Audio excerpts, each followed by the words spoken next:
All right. Hello, everyone, and thank you for joining us today. We're pretty excited about this webinar. It's kind of a first one for us. We're hoping to get more out there. So this is the webinar on sustainable forest management and wildlife challenges and opportunity. Hope is hosted by the Forestry and Wildlife Working Group.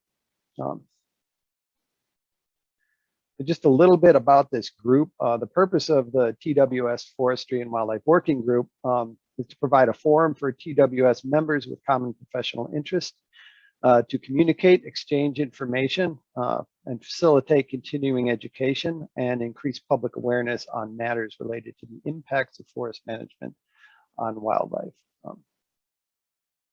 And if you want more information or you're not a member yet and you'd like to join, you can just go to the TWS website and look at the Forest and Wildlife Working Group webpage and join through there.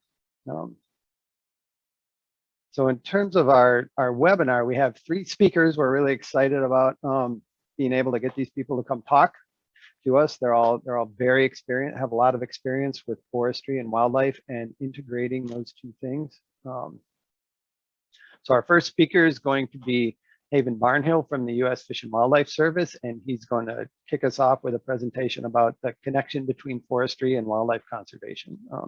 The second speaker is a recorded presentation by E.J. Williams from the American Bird Conservancy, and she's going to present a case study of how they've been able to connect with actual forest managers and help, create, improve bird conservation on managed forest lands in the southeastern United States. And finally, we have Darren Sleep from Sustainable Forestry Initiative, who does a lot of work in this area, and he's going to talk about the role of forest certification in wildlife conservation. And with that, I will start introducing the presenters. As I said, our first presenter is Haven Barnhill. Haven can share his screen while I give the introduction. Haven Barnhill has served as the Deputy Regional Forester for the National Wildlife Refuge System in the Southeast region for the past decade, facilitating forest management on national wildlife refuges to promote wildlife habitat management objectives. He has almost 30 years of wildlife and forest management experience, having worked for a broad range of employers from forest industry, the U.S. Forest Service, multiple state wildlife agencies, and as a refuge biologist. He has a keen interest in wildlife habitat management and incorporating an ecological approach to forest management to meet resource objectives, and he is actively engaged in helping the Fish and Wildlife Service build forest management expertise and capacity. And just a note before we go, there's a Q&A tab at the bottom of your screen. If you want to ask questions during the presentations, you can do that there, and someone may respond to that. And after the final speaker is finished, we will go to trying to answer questions from that tab. I'm not going to go back and answer previous questions, but once Darren's finished, I'll start with questions there and see if we can get answers to those questions. So with that, I'll let Haven have it. Thank you, Andy, and good afternoon. I certainly appreciate the opportunity to join you virtually today. Certainly want to thank the Wildlife Society, the Forestry and Wildlife Working Group for putting this together, and each of you for participating. I certainly hope it's informative and helpful. Whenever Angie reached out to me and asked me to kind of talk about connecting wildlife and forestry, the first thing that came to mind to me was some of my conservation heroes. Folks like Aldo Leopold, perhaps the most renowned philosopher and wildlife ecologist, Herbert Stoddard, the pyromaniac, and perhaps the father of modern game bird management, Gifford Pinchot, the first chief of the U.S. Forest Service and an incredible conservationist. All of these conservationists had something in common. They were all foresters. In fact, much of the wildlife profession evolved from from the forestry profession. And many of my colleagues, older colleagues, still remember, even within our agency, when at least in the Southeast region, we had more foresters than we did wildlife biologists. And now it's been a drastic shift within the profession and even within our agency. In our agency now, I believe we have less than 0.2% of our staff are foresters. So it's almost insignificant. We've also seen over the past 5 decades a significant diversion between the professions. Now I think it's probably safe to say that many wildlife biologists, perhaps even most, have very little or no formal forestry training, and it's likely that many foresters do not get as much wildlife training as perhaps would be most desired. Additionally, there seems to be a deficiency in common ground and cooperation and partnerships to shared objectives. Maybe this just mirrors the broader societal divisions. Whatever the case, I just don't think that it's been very helpful for either profession. So as we move forward, let's think a little bit about the successes that some of the early wildlife pioneers had, restoring so many species from the brink of extinction. This was during a time whenever there really wasn't vast sums of funding to support wildlife conservation. We did not have the broad scale public support or passion that we have for wildlife now, generally across much of society. And certainly they were operating in a time when forest ecosystems were so highly degraded, lots and lots of challenges. Now, if you kind of consider maybe the last 50 years, we've had a lot of good conservation successes, awful lot to be proud of. But when you look at the big picture, I personally see a conservation community that spends about $1.3 billion annually on endangered species conservation. Yet in the last 50 years of the ESA, we've recovered fewer than 50 species, and we have about 1,600 listed now, a little over, many others at risk. We've had entire programs that focus on forest bird conservation, and yet in the last 50 years, we've seen a loss of 3 billion birds across our landscape. That's a third of all of our bird populations, and about 30% of this loss are from species associated with forest. When I think of all the catastrophic events that impact our resources and how the federal government now spends well in excess of $2 billion a year on wildfire suppression, yet all of these efforts tend to be pretty reactionary rather than proactive. We likely do not do enough to reduce some of the risk of catastrophic events, and some of that risk management could greatly enhance wildlife habitats at the same time. So recognizing these challenges, it's not meant to be a criticism of our profession so much as a challenge to think about our approach to conservation. Are we on the right path, or do we need to rethink about how we deliver conservation and work together to be most effective? So with that, I'm going to delve a little bit more deeply into forestry and wildlife. Some of this will be somewhat basic for many of you, but hopefully it'll set the stage for Darren and EJ to delve a little more detail.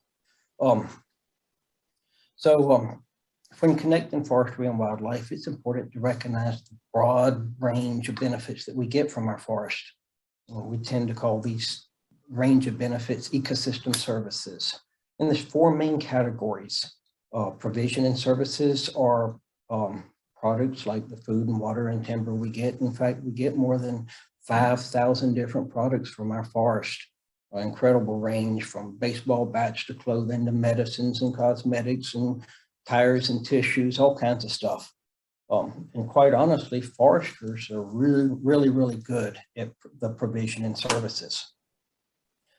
Supporting services, these include the habitats so critical for our wildlife species of concern, soil formation, nutrient cycling, and this is the area that many of us as wildlife biologists spend a lot of effort. Then there's the regulating services. These are the services that reduce flooding, purify our air, purify our waters, regulate climate. Certainly at scale, forests are an essential nature-based climate solution for our changing climates. And certainly surveys show that the general public places very high value on the regulating services benefits from our forest. And then there's the cultural services. These are the aesthetic, recreational, spiritual, and educational benefits that we get. And when you look at private landowners, they tend to really value the cultural services. So with that, we recognize that forests are an incredibly dominant component of our landscape. Fully 1/3 of our land base in the United States is forest. Since European settlement, we've lost roughly 20% of our forest. One time there's about 1 billion acres now. We're roughly 766 million acres of forest land. In recent decades, we've seen a slight increase in the acreage of forest, but we've seen a substantial increase in the volumes or the amount of timber grown per acre. Lots of wood on our forest, and we've been very, very good at producing timber. As a wildlife biologist, I tend to think that we have an epidemic of cellulose, kind of like me. Our forests are getting a little bit of fat, and this is having a huge impact on habitat quality. Also worth mentioning that about 75% of our public land forest are in the western half of the United States, and 77% of our private forests are on the eastern half of the United States. And this certainly impacts our ability to deliver conservation. So let's think about who owns the land and why. Roughly 42% of our land are publicly owned, with the federal government owning about 31% and 9% state and a little bit local. The primary objectives for public lands does vary some, but it tends to focus an awful lot on multiple uses and a high priority on ecological integrity and sustainability, and a lot of focus on recreation and wildlife. And then there's the 20% institutional ownership. We used to call these corporate lands. Focus tends to, financial returns tends to be a very high focus and high priority within these lands. This would include timber industry, but it also includes real estate investment trust and timber investment management organizations. And the last group, this big yellow portion, 38%, or what we call family forest owners.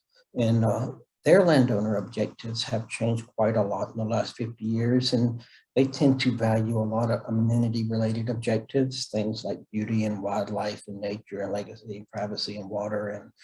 And in fact, you have to drop all the way down to number 12 on the list before you even get to timber. And I mention that in the sense that this is probably an area for huge opportunity for the conservation community to work with private landowners for shared objectives.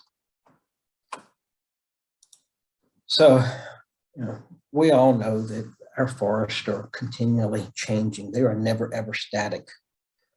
Disturbances are a huge, have a huge impact. They're always present in our forest in varying sizes and intensities and shapes, and they influence the composition and the structure of our forest, and consequently the habitat quality for so many species. Certainly, anthropogenic changes across our landscape have drastically altered disturbance patterns. And this is really having a huge impact on both function and structure of our forest. And for me, I simply see silviculture, or the practices that we use to tend to and regenerate a forest. I just simply see that as a disturbance. It has some similarities to natural disturbances and also has some differences, but it is, in my mind, a tool to help us meet conservation objectives. So quickly, when you look at disturbances, lots and lots of very frequently occurring small disturbances, and the largest and most intense disturbances like wildfire or hurricanes or something are relatively uncommon. But forest management operates in a much more constrained domain of time and space where smaller or more frequent disturbances are not cost effective, and the larger ones are simply not socially acceptable. So you got a lot more narrow window in which we operate. So we all recognize that forests are really essential for biological integrity, diversity, and environmental health. And half the world's biodiversity is associated with forest. And within just the lower 48 states, just on private land forest, we have over 4,600 plant and animal species, and within these same areas, about 60% of our at-risk species are associated with these forests. So it's pretty obvious that what happens on these forests and what happens to these forests is very important for wildlife. And we recognize that there's different scales of management that we can apply, and we can focus more intensively for one or a few resources, and we do know that our actions are going to favor some species and disadvantage other species. It should also be noted that even when we don't manage, the lack of management will favor certain species and disadvantage other species. I'll also mention that there's a potential to manage for the broader range of ecosystem services, more of a focus on habitat structure and function and less focus on the individual resource. We'll talk briefly about the kind of a conceptual framework for management. We'll start down at passive management, which simply we would allow natural processes to occur. And this may help us reach certain objectives, or we may not reach those objectives. I think by either law or regulation, at least 9% of our forests are protected or managed under some passive approach. But from a practical standpoint, it's much, much more than 9%, as many forests either owners choose to take that approach, or there's not merchantable or not markets for active forest management, or there's not products that are merchantable on those lands. And then at the other extreme at the top would be the most intense management, active management, where we may focus on one or a few resources. And we might call this production forestry.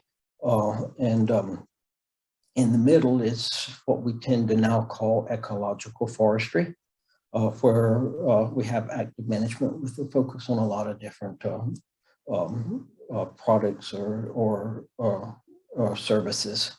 So let's kind of compare and contrast very quickly the production and the ecological approach.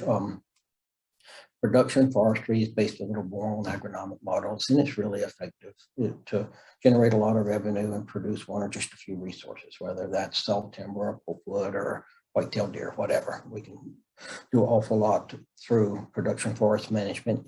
In fact, the wildlife community, we've really used that effectively to meet some of our wildlife objectives also. A lot of emphasis on what's being removed from the forest. We tend to simplify and have a more homogeneous and simple forest structure and composition when we take this approach. Try to increase growth and a little bit of focus on reducing risk. Now for ecological forestry, there's a lot more focus on what's being retained within the forest, and try to ensure that there's a continuity of forest structure, function, and composition, both pre and post harvest. That management is applied at appropriate temporal and spatial scales across the landscape. And legacies are a key component of ecological forestry, where we really do look at what we're leaving on the landscape and how it's ensuring the function of our ecosystems. In my opinion, ecological forestry has an awful lot of applicability towards public lands management and also towards a lot of the family forest management. I kind of want to wrap up quickly just mentioning that forest management is really going to be essential as a tool for us to meet quite a lot of our conservation objectives in the wildlife community. have a strong scientific basis for what we do. And the cool thing is it's an awful lot of flexibility, so that it's a tremendous tool package where we can determine what and how much we need to apply to meet and create our desired forest conditions. Certainly when we incorporate some ecological concepts, we can improve the diversity and structure and function of our forest.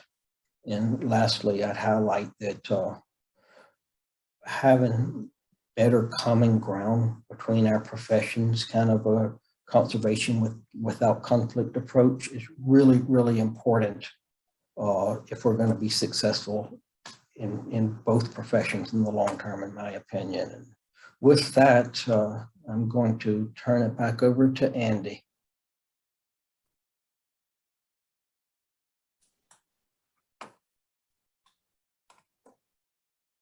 Okay, thanks, Haven, for that. And so the next speaker is going to be EJ Williams. So Tricia, if you can tee up EJ's presentation, I'll do the introduction.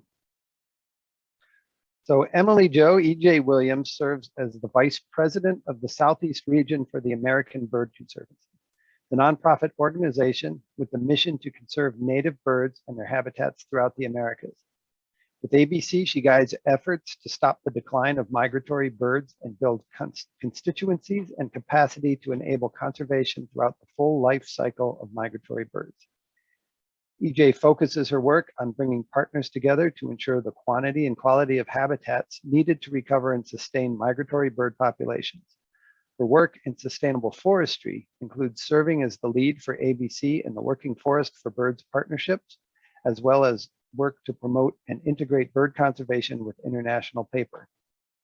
Ongoing activities include developing and promoting bird-friendly forest management practices, landscape scale conservation through birdscapes, and research that informs management decisions and data platforms for a species of conservation concern, such as swallowtail kites. And with that, we can start EJ's presentation. Part of this webinar. I apologize that Thank you very much for inviting me to be part of this webinar. I apologize that I can't be there in person and participate in the Q&A, but I will have my contact information at the end, and please feel free to reach out if you have questions or if you want to discuss anything you hear in further detail. So I love the idea of thinking of the challenges and opportunities in sustainable forest management and wildlife conservation. I do think some things fall into both categories. You can see those. This is my short list.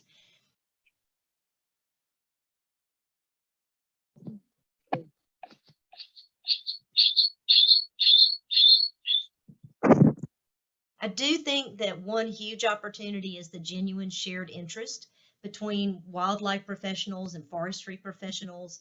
And I think the interest is there, the common ground is there, but we need to recognize that sometimes we speak different languages. And so we've got to take the time to crosswalk our references and our terms and be sure that we're listening and speaking about the same things when we talk about forest condition versus wildlife habitat condition. One huge opportunity is the scale and scope. If you just think about the Sustainable Forestry Initiative system, there's over 360 million acres in the US and Canada that are certified to the Sustainable Forestry Initiative standards. But the challenge is you can't influence all those acres at once. And for the most part, forest management happens a stand at a time. So our progress to some extent is 60, 80, 120 acres at a time. So we've got to make time. We've got that opportunity, and we got to have some patience because there's a lot of people involved, and that always requires some patience. So what I'll talk to you today about is a case study. It's our Managed Forest for Birds partnership that's developed over the past several years. It started with about 4 companies as part of a Sustainable Forestry Initiative grant. And as you can see, it's grown tremendously to have a number of very diverse participants, which is a tremendous opportunity. It gives us great bench strength. But it's also a bit of a challenge because that means there's a lot of perspectives. And whenever you get ready to move forward, you got to bring everybody together and decide how to move forward and get all those perspectives recognized and incorporated. And of course, our partnership has also benefited tremendously from some great technical partners. So we've done a good bit of this work with funding through the Sustainable Forestry Initiative's Conservation Impact Grants, particularly looking at the area of biodiversity through the lens of birds. We've focused on better understanding the conservation value of these sustainably managed forests, identifying the opportunities to enhance that conservation value, and then what's needed in terms of information and tools to take advantage of those opportunities. There is the potential for this to be continental in scope. We've found it very useful to look at it on a smaller, typically regional scale. And so we've wrapped up some great work out in the Klamath Mountains of Oregon. We've currently got a project that's just tremendous in the Central Appalachians. We've got a new initiative that's developing in the cross-border U.S.-Canada region around the Great Lakes. And then what I'll focus on today is the work that we've been doing in the U.S. South. One of the opportunities that's come through this partnership, we wrapped up our SFI grants back in February, but for the past couple of years, we've had some specific support from International Paper to support a lot of the things that we're doing within that partnership. And in addition to just continuing a lot of the good work we're doing, it's also given us a chance to really look at birds as proof points for the sustainability goals that IP has. And most of the companies have very ambitious sustainability goals that we think birds can really help illustrate.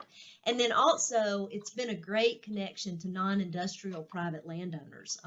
Those non-industrial family forest landowners own the majority of working forest in the South, and our work through IP has really given us a good connection to that group of landowners. So we have been working, again, to understand these values and opportunities across the entire South, but for some of the work and some of the data that we've collected, we have used focal areas as representative of that large landscape. And it's been very collaborative, so we've definitely learned together about these aspects of bird conservation and sustainable forests. So in terms of diversity and abundance, we were very fortunate to be able to do 3 years of point counts with scientific observers, as well as avocaching using volunteer observers. And the bottom line was we tallied over 107 species of birds in those 5 focal areas. And there was a tremendous range in those species. We had these birds of conservation concern that are utilizing these managed forests, and their needs ranged from those birds like the prairie warbler that need young forests to mature bottomland hardwood forests that prothonotarians rely on, to mature forest with really nice understories for things like the wood thrush, and then those specialized needs like very large trees for swallowtail kites to use for nesting. So a real range for these birds of conservation concern. On the other end of the spectrum of those 107 species are the really common species. And again, we found those in everything from very young forests to mid-range, mid-rotation forests on up to mature forests. And then I want to specifically point out 2 of our most common birds on these managed forests were Carolina wrens and northern cardinals, which are also 2 of the most common species in people's backyards. And so sustainable forests and just the idea of managing forests and cutting a tree, a lot of people don't understand that that can be very compatible with wildlife conservation and provide for species. And so having these birds shared by urban, suburban people and these managed forests, I think, can provide a great connection between those species, and birds can really help tell those stories. So another indicator that we looked at in addition to abundance was diversity. And so we calculated diversity for each of the focal areas, but we wanted to get a feel for what does that mean? So we compared the diversity on those managed forests with the diversity in the surrounding landscape as measured through the breeding bird survey routes. And what we found was that the diversity on the managed forest compared very favorably with a greater diversity of forest types, habitat types, and conditions that are found on the breeding bird survey routes. For Aliceville, which is our area in Alabama and Mississippi, you can see the green line is the managed forest. It's right in keeping with the diversity in the larger landscape. And for some of the focal areas, with Pensacola as an example, the bird diversity on the managed forest was actually at the upper end of the diversity that was sampled through the BBS routes. So very encouraging news in terms of bird diversity. The abundance was much greater. So northern bobwhite, prairie warbler, yellow-breasted chat, they were much more abundant on those managed forests and were really benefiting from the management. So we also wanted to think about population level impacts and how these managed forests were providing for populations of birds. Because of course, to reverse the declines that were described in the 3 Billion Birds paper in Science in 2019, we have to influence things at the population level. So we did some estimates on those focal areas for 11 focal species. I'll use prairie warblers as the example. And I won't go into detail, but we had a very detailed process that took the forest inventory data that was provided to us by the forestry partners, applied species demographics, like for the prairie warbler, to translate that to the amount of prairie warbler habitat. And then we used densities from the literature and estimated that for just 2 of our focal areas, New Bern, North Carolina, and Aliceville, Alabama, we actually had 45 to 90,000 prairie warblers that were using those areas during the breeding season. That's about 2% of the global population as estimated by Partners in Flight. And so that's just 500,000 acres. So when you think about all the SFI certified forests across the U.S. South that also cross prairie warbler range, that's a tremendous increase in numbers, and it's also significant at the population level. So now let's think a little bit about those opportunities to enhance conditions and how to tap into this army of forestry and wildlife professionals that are out there every day working in the woods and making management decisions. And so we looked at some tools to inform those decisions. One of those was our Bird-Friendly Forest Guide. This is a short, succinct guide that approaches this topic from the management perspective. And so for each major management entry point, final harvest, stand establishment, thinning, we provide considerations to incorporate birds into management decisions. And then we wrap up with, if you're able to incorporate these recommendations, then here are the birds that'll benefit. And so it's been well received by people actually approaching the forest in terms of how do I make good decisions and how do I think about birds as part of those decisions. Another thing we've used are data layers.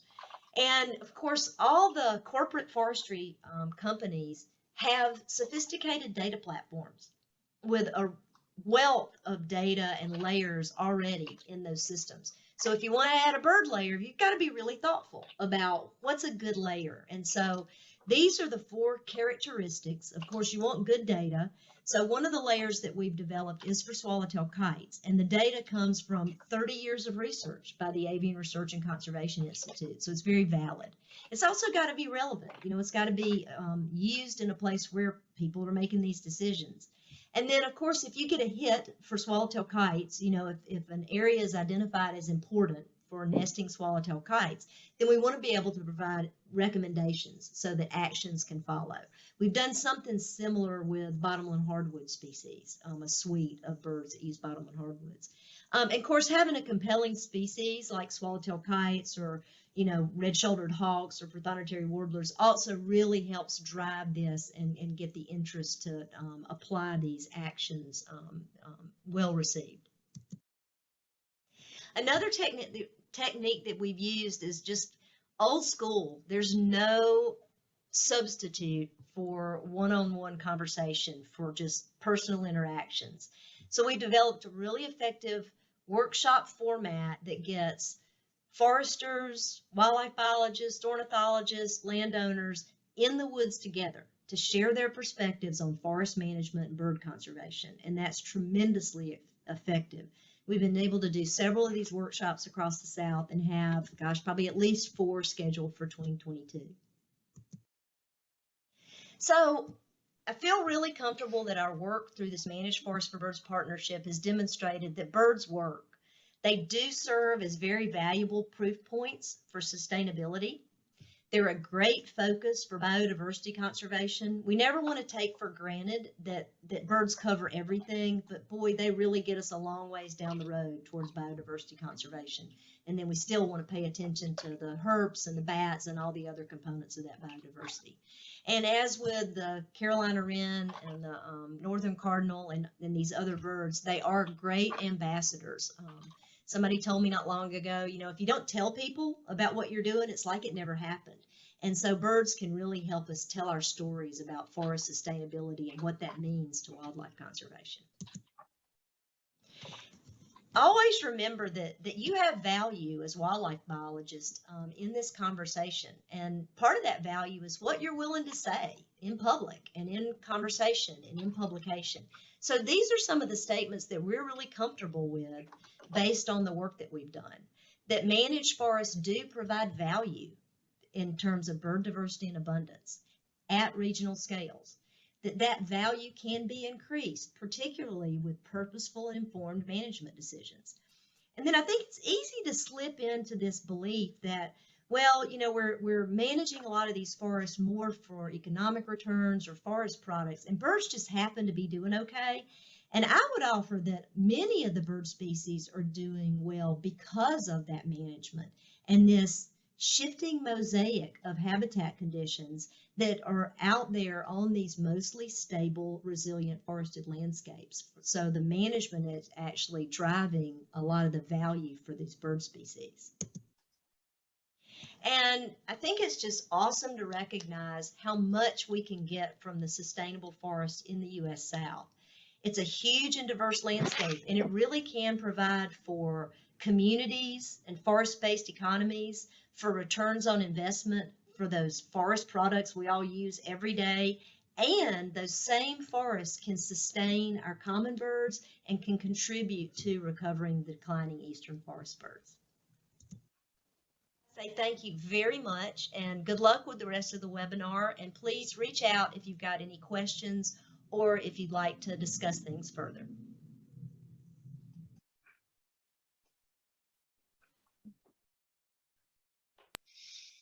Okay, yeah, we really appreciate PJ taking the time to put that together for us, even despite the fact that she wasn't going to be here today. There are a couple of questions in the Q&A box that I think people were answering, so feel free to look at those if you want to. And so next up is Darren Sleep from Sustainable Forestry Initiative. Darren Sleep is the Senior Director of Conservation Science and Strategies with the Sustainable Forestry Initiative, where he develops and manages the science and technical content in SFI's standards, conservation and education pillars. His work supports the SFI conservation program through its scientific investigation and collaborations, which in turn support SFI's vision of a world that values and benefits from sustainably managed forests. His research has focused on threatened and endangered species conservation planning and nocturnal ecology, and he has worked at the science policy interface, helping to bridge the gap between science and society's needs at the state, provincial, federal, and international levels. Darren holds a PhD in zoology from the University of Guelph. He has served TWS in several capacities, including as past president of the Canadian section, where he helped develop the first Conservation Affairs Committee in TWS, in several working groups, and as a certified wildlife biologist. So take it away, Darren. Thanks, Andy. I'm not going to lie to you. Already my Zoom has tried to glitch on me, so hopefully this will stay stable. So thank you. It's really interesting to hear from both Haven and EJ prior to me. I felt a lot of connection points there, in particular when Haven talked about the discrepancy between biologists and foresters. I am in fact a biologist who came into the forestry world through various employments. And you know, for those of you who don't know SFI is a North American conservation organization. And we collectively, we live and work on the ancestral territories of a number of indigenous peoples, including at our offices in Canada, where we sit on the unceded traditional territory of the Algonquin people here in Ottawa, Ontario, where I'm coming from you now. And our DC offices are in fact on the traditional territories of the Nacotchtank and Piscataway peoples of the present day Washington, DC. And all of our work that you're going to hear me talk about today is focused on building our what we call forest-focused collaborations that recognize and respect Indigenous peoples' rights, traditional knowledge, relationships with the land, and enduring leaderships in forest stewardship and responsibilities to future generations. Now, SFI is a very broad-based organization, and we have this grand vision of a world that values and benefits from sustainably managed forests. And again, we do this through advancing sustainability through our forest-focused collaborations. And this is really everything that drives what we do as an organization. Now, this, because of that broad-based, vision and mission, we touch on a number of important issues, a number of important topics. Not the least of which is obviously climate and carbon and species recovery, which is where I'll be focusing most of my comments today. But you can see we touch on a number of very important things in terms of sustainability and conservation writ large. We do our work in 4 broad pillars. Now, for those of you who may have heard of SFI before, we're probably best known for our standards. But we're also known for these other pieces of what we do, including our work in various communities, our education initiatives through PLT and PLT Canada, that's Project Learning Tree and Project Learning Tree Canada, which are both programs that are subsidiaries of SFI, and of course our conservation work, which is what you're going to hear most of my comments focus on today. Though I really would be remiss if I didn't at least talk to you a little bit about our standards. SFI has a 3-chambered board, including members from the Economic Chamber, Environmental Chamber, and Social Chamber. And I should say that this is a CEO-led board. So the heads of these organizations come to our meetings 3 or 4 times a year to help direct what we do and to help reap the benefits for all of our stakeholders and the SFI network writ large. Our standards are really focused around advancing sustainable forestry and responsible purchasing globally, through certification standards and certified products. While SFI is, we only certify land in North America, our label is recognized globally, so it does drive purchasing decisions across the globe. Our standards are broken into 3 general standards. One is the forest management standard, which is where we work with certified organizations or certified, forestry organizations. We help them ensure that their practices are meeting the highest bar of sustainability. The water is protected, the biodiversity is protected. Darren, sorry to interrupt you. Your slides are not progressing. Oh, wow. That wouldn't be the first time that's happened now, would it? 1 second. I feel like I need to go back, but thanks, Angie. You're welcome. Are we back up? Sure. I'm not going to repeat what I said. Oh. Yeah, that's good. Okay, but I have to ask you now.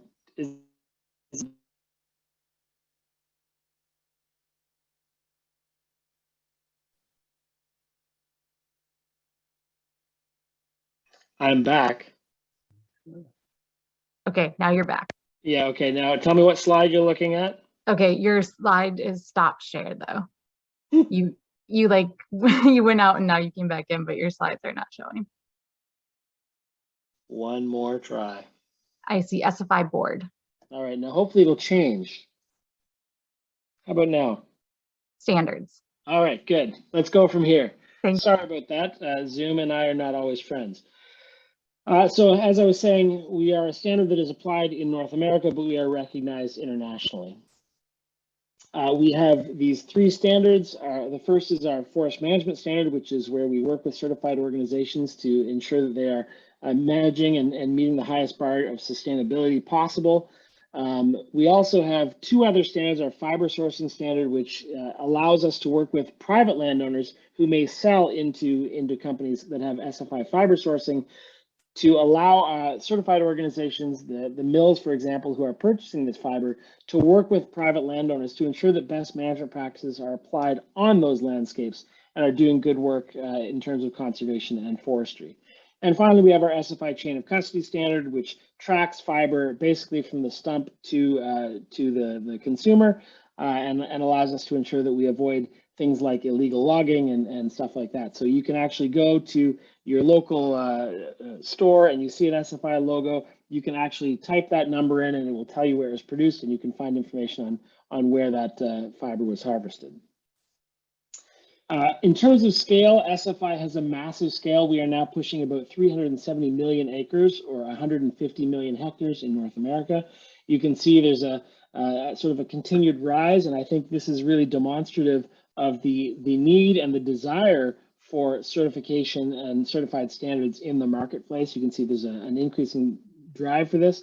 I should also point out on this figure in particular that a number of certified organizations, for whatever reason and for whomever their whatever markets they're serving, they maybe have multiple standards of certification. So there's a number of companies out there that have both FSC and SFI. So in fact, these numbers are to some degree duplicative across North America. So this is how we provide that assurance of well-managed forests. We have a standard. That standard gets applied by professionals on the ground. They get audited by third parties annually, and then a major audit every 5 years, a recertification audit. And as a result of this, these labels get put on products and end up on your store shelves. So that's how we do that first piece of the work, where we provide that assurance. But this talk, to some degree, was about identifying challenges and opportunities. And I want to talk about 3 big challenges that we face, and I think forestry writ large faces. The first, of course, is climate change. The second is ever-evolving science. We're always learning new things about how to do better, and how do we drive that forward and keep that going within the way we manage our forests. And finally, I want to talk a little bit about public perception. So those are the 3 challenges that I'll address and talk about how SFI is helping to meet those. Of course, the first big one is climate change. We know that climate change will have huge effects on wildlife population and their habitats across North America and the world. We know this remains a top of mind issue for a lot of consumers and stakeholders. We know that brand owners and companies have now got sustainability goals that address these things. And we also know that investments and ESG, they're now starting to target climate and carbon metrics. So before a company will invest money into a particular industry, they'll say, how are you doing with climate change? How are you addressing it? Are you sure that your company is not actually causing negative effects on climate change? And we've been working with SFI certified companies to help mitigate climate change through their use of the new SFI standards. So for those of you who may not have been keeping up with such things, SFI has a brand new standard that will be released in January, just about a month away now, where people will start actually applying the new standard. And within that standard, we developed a brand new Objective 9 that is all focused on climate change. This objective is called Climate Smart Forestry. It's Objective 9 within the new standard, within the forest management standard, that is. And it has 2 major components that we really wanted certified organizations to start thinking about and to start doing to meet some of these climate change challenges. The first is to identify and address climate change risks. This is to look at the modeling, to look at the science, to figure out what is likely to happen on your landscape. And if you know what's going to happen on your landscape, or you have a pretty darn good idea what's going to happen on your landscape, what can you do to change your practices? How can you adapt to those new threats that are likely to occur, and help companies maintain a strong and resilient forest by being prepared for what the climate change is bringing to their door? So that's the first half of it. The second half of it is to look at ways and find opportunities to address mitigation on their operations. So when it's within their scope to do so, it's to look at, can you reduce emissions from perhaps your operations? Is there better choice of equipment you can make? Can you somehow reduce the amount of fuel you're burning, for example, or alternative energy sources? And at the same time, to look at opportunities to mitigate carbon through increasing sequestration. Is there something you can do in your landscape to, whether it's silvicultural techniques or thinning, that you can do to increase sequestration? So there's kind of a two-pronged approach within that second piece.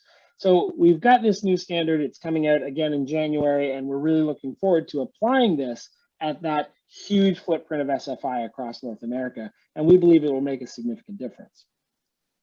The second challenge I want to talk about is this developing new science. There's always new science coming. As I remember from my graduate days, they used to say that the science of today will line the bird cages of tomorrow. And it's true, there's always new things coming in ecological sciences and wildlife sciences. And we've got these great requirements within the standard now that talk about, for example, species at risk conservation and the conservation of biological diversity. So you can see some of the things that we require in our standards now. But again, these things change often. Every day a new paper comes out about something. So how do we help meet that challenge? Well, one of the things we do is we have a unique requirement among all SFM standards, Sustainable Forest Management Standards, that we require our certified organizations to be involved in collaborative research to inform the management of the future. So what we're actually doing is we're saying, you know, if you're going to be SFI certified, you've got to be involved in research. Now, this has led to a huge contribution of research dollars across our footprint. You can see how we've broken it down here in the various different categories, but the sum total there is $57 million in forest research in 2019 alone, and that has led to $1.8 billion in research. And in 2019, again, 70% of that, 70% of those investments were allocated to these conservation-related objectives.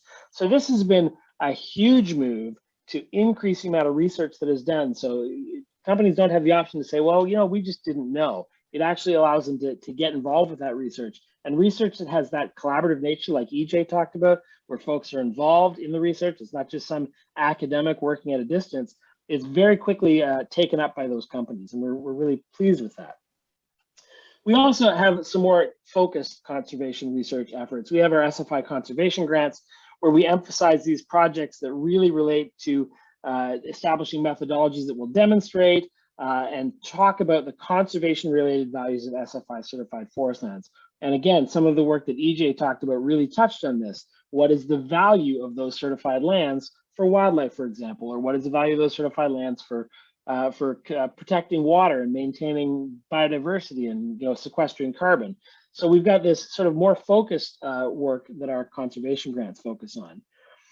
An example that EJ mentioned a little bit, this is the cross-border bird collaboration, where we're working with not just ABC, but also the Boreal Avian Modeling Project out of the University of Alberta. So it's very much a continental level of focus, but it's targeting the cross-border region, the Lake States, in BCR 12, I believe, is where this is happening. So we're really getting these two organizations to work together, to work with landowners and forest managers on that footprint, to look at the birds of concern and how they're managed for and what we can do to increase the management for those birds in that footprint. This has led, all this conservation impact work has led to a lot of collaborations with a lot of and I should say this is just a sample. This is not everyone that's been involved, but you can see there's a sort of a who's who here of conservation organizations, a number of good universities, consultants, you know, and we're doing all this work in the spirit of collaboration to look at how we can do things better and to really understand that value of sustainably managed forest for conservation. And that's super important, because then we start talking about the third challenge, and that's changing the perception. There's often a perception, both within the wildlife field and sometimes in the public, that cutting down a tree is bad. When in fact we know that well-managed forests do good things for the planet and do good things for the climate and for biodiversity, again, if they're done well. So we're constantly working on communicating what we've done with these collaborations. You know, here's a tweet with EJ on it, a tweet about our carbon storage, a tweet about the water protected. So we're really trying to reach out on social media and other platforms to talk about the work that's going on. This has led to some very big statements, what we call our conservation impact statements. We know, for example, and I should say we know, but science is ever changing, that there's more carbon stored within the SFI footprint than would be emitted by 30 billion cars in a year. And that's, you know, and that number is not declining. It is in fact increasing. But I should also say that, again, with new research, we're finding that this number of 30 billion cars, that's going to be much bigger. So keep your eye on SFI. Expect us to announce a new number shortly that is a much higher number. We also know through our work with ABC and many other partners that forests play a pivotal role in the maintenance of biodiversity. So some of the work that EJ talked about has really showed that conservation of these species is not happening in spite of managed forests, but because of managed forests in some cases. So it's very, very important that we have a good grasp of that and communicate that to the public so they understand. And finally, if we think about other metrics like water, the amount of water that runs through SFI certified lands. We've done this calculation. This is these numbers get so big, it's really hard to track in any sensible way. But we figured out that the water that runs through SFI certified lands in 1 year is enough water to sustain Niagara Falls. That's both the Niagara Falls, the Horseshoe and the Bridal Veil Falls, for more than 7 years. To say that's a lot of water it's really hard to grasp just how much water that really is. Finally, we do a lot of reaching out. We have a number of organizations we work with. So you'll see NC State or the Nature Conservancy of Canada or publications from our own staff talking about the work that we're doing to really communicate out and try and change that perception as much as we can, that forestry and good forest management are important and positive things for the planet. So we end up not just putting labels on products, but we're actually doing conservation work focused on water, carbon, and biodiversity and other things. And in turn, that information is used to feed the standards. So this whole research cycle happens where we are providing that assurance. It's so important, but we're also generating new research and new findings, which we then drive back into the standard to try and do better at every turn as we go through the standard renewal cycle and continue our work to promote these well-managed forests as a solution to many of the world's problems. With that, I do need to say that we do have an annual conference coming up in June. This will be the first time we've gotten back together. At least we're all crossing our fingers that we will be getting back together. For those of you who are in and around the Wisconsin area or would like to travel to, this is a fantastic conference and I highly recommend it. And with that, I will hand it back to the organizers. Okay, thanks, Darren. And yeah, thanks to all our presenters. And we've had a few questions and comments that were answered. We've got a few minutes left here. So maybe we can get to one or two questions. If anyone has one, feel free to put it up there. I'm trying to find some questions that may not have been answered. If I don't see anything.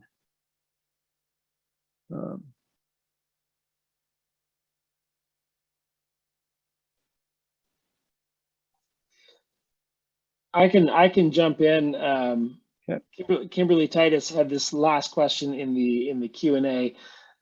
You're absolutely right that the folks that I talked about that are doing the collaboration are not actually certified organizations, but the key is we cannot send our conservation grants to certified organizations. We can only send our conservation grants to universities or what have you. But all of those projects must have a certified organization involved. So it's a requirement of the grant application. So that's, though we're highlighting the sort of the collaborating organization, every single one of them have landowners or land managers built into them.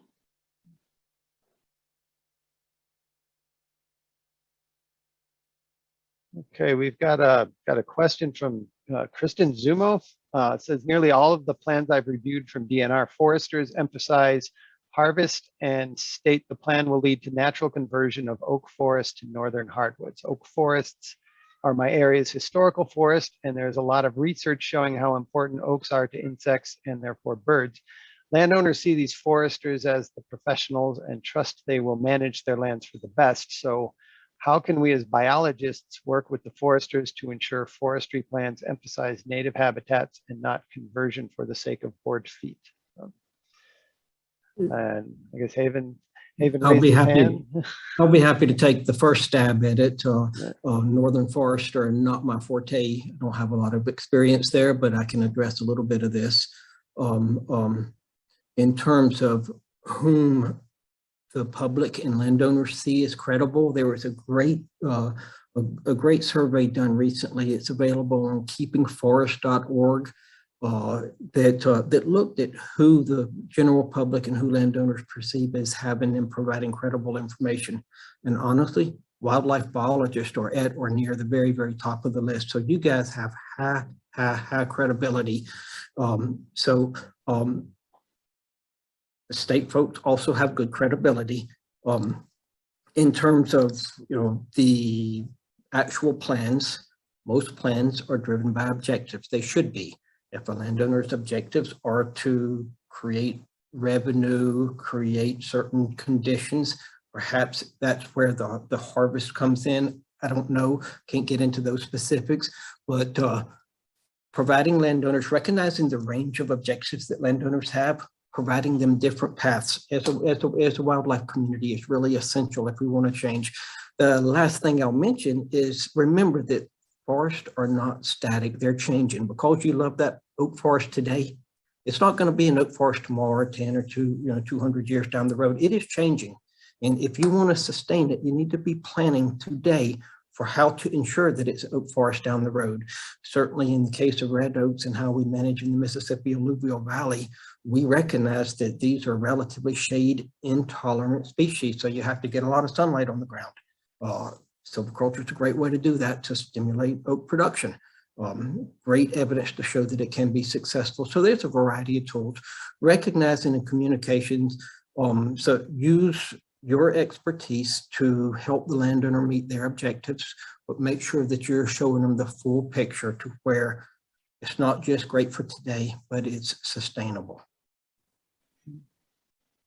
That said, if I can jump in, good points, well said, Haven, but I would like to add that, again, under the SFI standard, I can't speak for all forest management standards, but again, under the SFI standard, under objective 1, so this is the first objective on forest management planning, we specifically say that companies must ensure forest management plans include long-term sustainable harvest levels and measures to avoid forest conversion of ecologically important areas. So where those forests are ecologically important, such as you've outlined in your question, there must be a plan in place to avoid conversion from one type to another. Okay, once again, thanks for everyone. We're at our limit, but yeah, great thanks to all the speakers and all the thoughtful questions. We are going to work on doing follow-ups to some of these questions where we can. There was a question about who the recording is available to. I cannot answer that right now. I'll work with it. It's Okay. available to everyone on the TWS website in about a week. Okay, and finally, the next webinar in this series is called Irreplaceable Conservation Funding, a primer on wildlife restoration, on the Wildlife Restoration Act. And this will be Wednesday, January 12th, 2022 from 3 to 4 p.m. Eastern Time, and is hosted by the Hunting, Trapping, and Conservation Working Group. So please stay tuned and sign up for that one. And like I said, I'll work with Tricia to try to see how much follow-up we can do on any of these questions or for other folks. And again, thanks everyone for being here, and thanks to our speakers.